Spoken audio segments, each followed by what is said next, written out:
Have you ever felt something strange beneath your skin? A crawling sensation, subtle, persistent movement just under the surface. It's not quite pain and it's not quite itching, just something is there.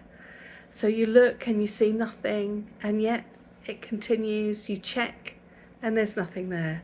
It is very unsettling in a way that is really hard to explain unless you've felt it yourself.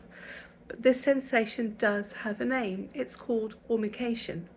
It is a lesser known symptom that can appear during menopause and perimenopause, and while it sounds almost insignificant when named, the experience of it is anything but. Because what we are really talking about here is not just skin. No. It is nervous system signaling, sensory distortion, hormonal change expressed through the body in a very physical way. As estrogen declines, the body begins to change in ways that often are not immediately recognized as hormonal. And the skin becomes thinner, drier, less resilient, and that alone can create irritation and heightened sensitivity.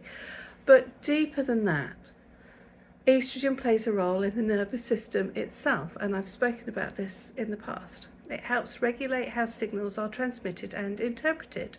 And when those levels fall, nerve endings can become more reactive and more erratic. Signals that should be quiet, steady, filtered, become amplified or misread entirely. So what the brain is doing, it's receiving fragmented sensory information and then attempts to make sense of it.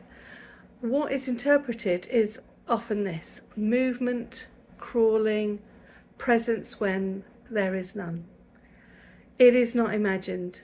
It is miscommunication within a changing system. The difficulty is not only physical, it is psychological. Because when you feel something on your skin that cannot be seen or explained, it is easy to begin questioning your own perception. Many women describe checking their bedding repeatedly, their arms, their clothing, and not because they're anxious by nature, but because the body is sending signals that feel undeniable, yet invisible to others. And when something is felt so clearly but cannot be confirmed externally, it can create a quiet kind of distress. Not particularly dramatic, just persistent. Once you understand what is happening, the focus moves from fear to support. This is where we stop trying to fix the symptom and start supporting the system as a whole. There are several holistic approaches that can be regulated and calm this response.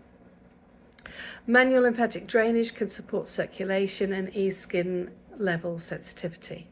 Aromatherapy, particularly oils such as lavender or chamomile, can help settle the nervous system. And when used consistently and appropriate, it does have a good effect on calming that nervous system arousal. Reflexology may support parasympathetic activation, encouraging the body to move out of constant alert. And gentle somatic practices, something like breath work or restorative movement, stillness, can help retain the nervous system over time. So that's what we really want to do, retrain the nervous system over time. Now, none of these exist in isolation. They work best as part of a wider understanding of what the body is going through. And of course, medical support such as HRT or prescribed treatments may also be appropriate depending, of course, on the individual. So this is not an either or, it is in fact an integration. Formication is not widely spoken about, but it is real. And more importantly, it is understandable once you know what to look for. So no, you're not imagining it, and no, you're not alone in it. And there are ways to support your body through it without fear of confusion. I have written a more detailed newsletter on LinkedIn explaining this topic and expanding on it, and including further explanation and support pathways. You can find the link below. If this resonates with you, stay with me on this channel here. There is far more to understand about the menopausal transition that we are traditionally told. Watch the next video.